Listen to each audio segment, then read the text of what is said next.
అందరికీ నమస్కారం. ప్రపంచమంతా షాక్ అయ్యే విధంగా అమెరికా అధ్యక్షుడు ట్రంప్ షాకింగ్ ప్రకటన చేశారు.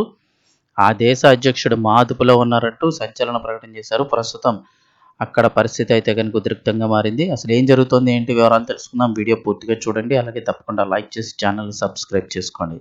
వివరాల్లోకి వెళ్ళిపోదాం. వెనిజులాపై అమెరికా దాడులు చేసిన విషయం తెలిసిందే. ఆ దేశ రాజధాని కరాకస్ పరిసర ప్రాంతాల్లోని 7 చోట్ల భారీ పేలుళ్లు జరిపింది. ఆ తర్వాత వెనిజులా దేశ అధ్యక్షుడిని, అంతేకాకుండా అతని భార్యను కూడా కస్టడీలోకి తీసుకుంది. అమెరికాకు చెందిన డెల్టా ఫోర్స్ ఈ ఆపరేషన్ చేపట్టింది. అమెరికా దాడులతో వెనిజులా అట్టుడికిపోయింది. విద్యుత్ సరఫరా నిలిచిపోయింది. రవాణా అస్తవ్యస్తమైంది. భయాందోళనలతో ప్రజలు వీధుల్లోకి వచ్చారు. నికోలస్ మదురో అమెరికాలో మత్తు పదార్థాల అక్రమ రవాణా చేస్తున్నారని ట్రంప్ సర్కార్ ఆరోపణలు చేస్తోంది. ఈ క్రమంలోనే వెనిజులాపై అమెరికా దాడులకు పాల్పడినట్టు తెలుస్తోంది. ఇక 1989 తర్వాత ఒక లాటిన్ అమెరికా దేశ వ్యవహారాల్లో యుఎస్ నేరుగా జోక్యం చేసుకోవడం ఇదే మొదటిసారి. 1989లో పనామాలోనూ ఇలాంటి విధ్వంసమే సృష్టించింది అమెరికా.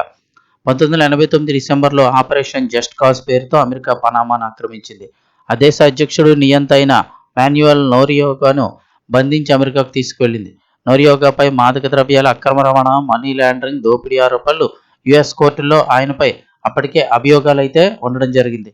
పనామా సిటీలోని వాటికన్ దౌత్య కార్యాలయంలో 10 రోజుల పాటు ఆశ్రయం పొందిన తర్వాత నోరియాగా 1990 జనవరి 3న అమెరికా దళాలకు లొంగిపోయారు.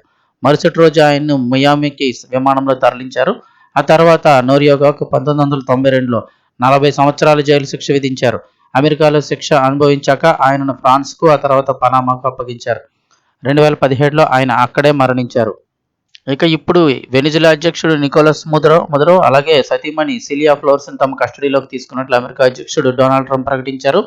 తన అధికారిక సోషల్ మీడియా మాధ్యమం అయిన ట్రూత్ సోషల్ ద్వారా ఈ విషయాన్ని వెల్లడించారు. ప్రస్తుతం వారిద్దరిని కూడా వెనిజులా వెలుపలకు తరలించినట్లు పేర్కొన్నారు. అలాగే ఉదయం 11 గంటల కంటే అమెరికా కాలమానం ప్రకారం మీడియా సమావేశం నిర్వహించనున్నట్లుగా ట్రంప్ అయితే పేర్కొన్నారు.